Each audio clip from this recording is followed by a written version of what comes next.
इनके सबसे बड़े नेता हेडगेवार जी ने चिट्ठी लिखा 21 जनवरी 1930 को अपने सभी स्वयंसेवकों को लिखा और उसमें लिखा कि 26 जनवरी 1930 को कांग्रेस ने आह्वान किया है राष्ट्रीय ध्वज तिरंगा फहराने के लिए, लेकिन स्वयंसेवकों को अपनी शाखा में तिरंगा नहीं फहराना है, वहां 8 का झंडा फहराना है।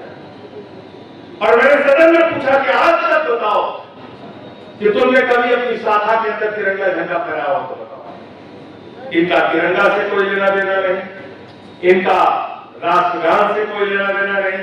52 साल तक अपने मुख्यालय पे इन्होंने तिरंगा झंडा नहीं फहराया, नागपुर के मुख्यालय पर।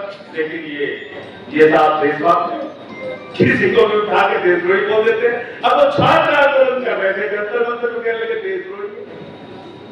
किसान आंदोलन करे तो खालिस्तानी है, मुसलमान आंदोलन करे तो पाकिस्तानी है, नौजवान आंदोलन करे तो चाइनीस्तानी है। और मैंने कहा कि भारतीय जनता पार्टी के लोग जो AK-47 चलाते हैं, लाठियां चलाते हैं, पैरेड गेम चलाते हैं, वो आतंकिस्तानी है, आतंकवाद की श्रेणी में वो काम कर रहे हैं। उनका आचरण आतंकवाद के जैसा है। खरी खरी बात बोलनी पड़ेगी, खरी खरी बातें इनको सुनानी पड़ेगी। और लोहिया जी ने एक बात कही थी जो मुझे लगता है कि आज तक भी सच है और जब तक ये दुनिया रहेगी तब तक सच रहेगा। राजीव भाई, इसको गांठ बांध दो, सड़क खामोश हो गई तो संसद आवारा हो गई। सड़क खामोश हो गई तो संसद आवारा हो जाएगी। हम लोग सांसद जरूर हैं। विनोद अग्निहोत्री जी ने कहा सांसदों ने बड़ा जोर लगाया तो जोर, लेकिन जब हम लोग गए गुड़गांव में मेदांता हॉस्पिटल में मिलने के लिए वांगचुक जी से, उनका अनशन तुड़वाने का अनुरोध करने गए, तो आप सोचिए सत्ता पक्ष के सांसदों को तो वांगचुक जी से मिलने की इजाजत थी, हम लोगों को इजाजत नहीं थी। राजीव राय जी थे, इनके साथी सांसद पुष्पेन जी थे, प्रिया जी थी, इकरा हसन जी थे, और भी बहुत सारी पार्टियों के सांसद थे। कैमरे का अंदर नहीं जा सकते आपके लिए, तो हम लोग सड़क पर बैठे। तो सांसदों को सड़क पर बैठने की आदत डालनी पड़ेगी, क्योंकि सड़क खामोश हो गई तो संसद आवारा हो जाएगी। सरकार किसी की रहे। तो इसलिए आज बहस हो रही थी, कह रहे था 4 जज हमने बढ़ा दिए सुप्रीम कोर्ट के, 4 जज। देखा 5 करोड़ केस लोअर जुडिशरी में pending, 65 lakh case high court में पेंडिंग, 96,000 केस सुप्रीम कोर्ट में पेंडिंग। 4 जज हमने बढ़ा दिया, 4 जज बढ़ा, 38 जज हो गए सुप्रीम कोर्ट। रिकमेंडेशन है विधि आयोग की कि भाई 10 लाख पे 50 जज रखिए, 10 लाख पे हिंदुस्तान में 1 जज। आज उस पर चर्चा हो रही थी, मैंने इनसे पूछ लिया। मैंने कहा भाई कांसीराम जी का नारा था कि जिसकी जितनी संख्या भारी उसकी उतनी भागीदारी। जरा मुझे बताओ हिंदुस्तान के सुप्रीम कोर्ट और हाई कोर्ट में कितने दलित हैं, कितने पिछड़े, कितने आदिवासी हैं? आंकड़ा दोस्तों खड़े होकर बौखलाने लगे, चिल्लाने लगे। तो समाजवाद की जो विचारधारा है वो तब तक जिंदा रहेगी जब तक गैर बराबरी है समाज में, जब तक छुआछूत है समाज में, जब तक भेदभाव है समाज में, जब तक सांप्रदायिकता है समाज में, जब तक नफरत है समाज में, तब तक समाजवाद का चिराग इस समाज को दिशा देता रहेगा। तब तक ज्ञानेश्वर गुजराती और लोहिया के विचार इस समाज को दिशा देते रहेंगे। और हम लोगों की तो ट्रेनिंग ही शुरुआत से ही समाजवादी हो गई। आज भी पहला काम लगता है कि ठीक है पहले लड़ लो फिर बाद में बात हो।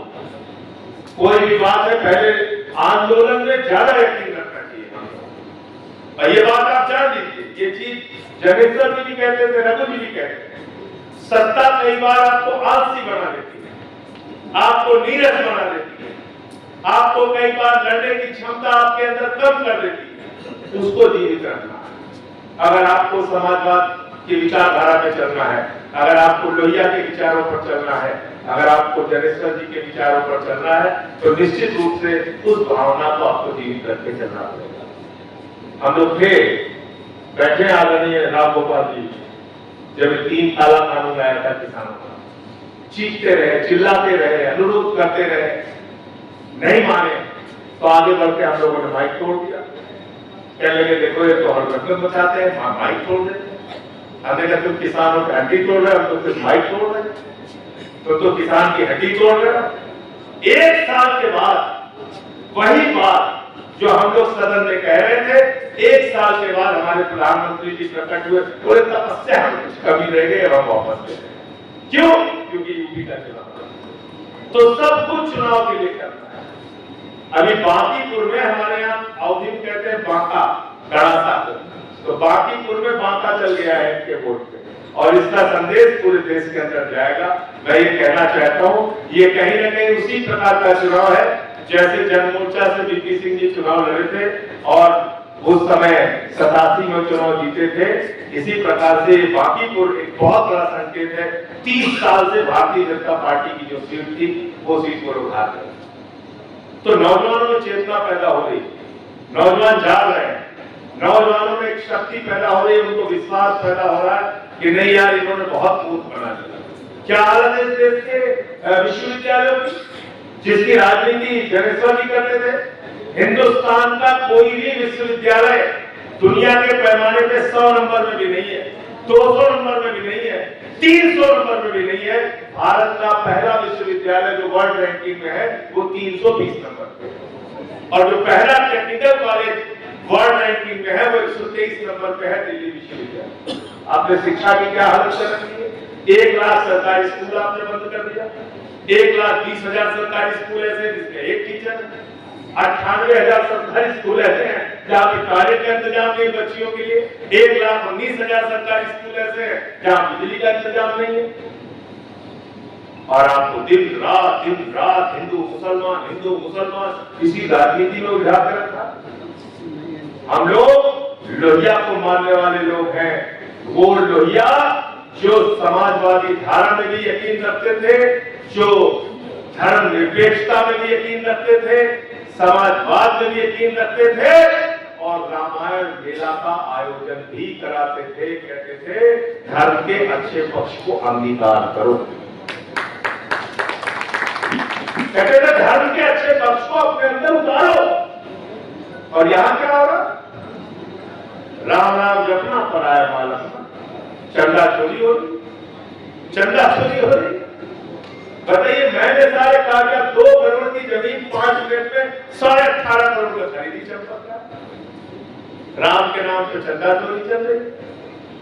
अवधेश प्रसाद जी आते हैं वहां से, आप सोचिए ये सांसद है वहां के, और प्रधानमंत्री के किसी भी कार्यक्रम में इनको आमंत्रित नहीं किया जाता। इसलिए ये भेदभाव की राजनीति जब तक चलेगी, समाजवादियों को सीना ठोक के इनसे लड़ने के लिए तैयार रहना पड़ेगा। मैं ये आपसे कहना चाहता हूं, इसका बंद बना लीजिए, इससे कम में काम नहीं चलेगा। आज पूरी दुनिया में इनकी थूथू हो रही है, पूरी दुनिया में। अभी इनकी जो अमेरिका परस्त नीतियां हैं, जो किसानों के खिलाफ नीतियां हैं, जो ट्रेड डील इन्होंने किया है, उसके भी दुष्प्रभाव आगे हम लोगों को दिखेंगे। उसकी चर्चा कभी विस्तार से आगे करेंगे। मैं सिर्फ इन्हीं शब्दों के साथ कि आज जनेश्वर जी की जयंती पे हम सब लोग ये संकल्प लेके जाएं कि समाजवादी विचार, समाजवादी जीवन शैली और समाजवादी संघर्षों की जो लंबा एक इतिहास है, उसको हम लोग अपने जीवन में उतारने का हमेशा प्रयास करेंगे। बहुत बहुत शुक्रिया, बहुत बहुत धन्यवाद।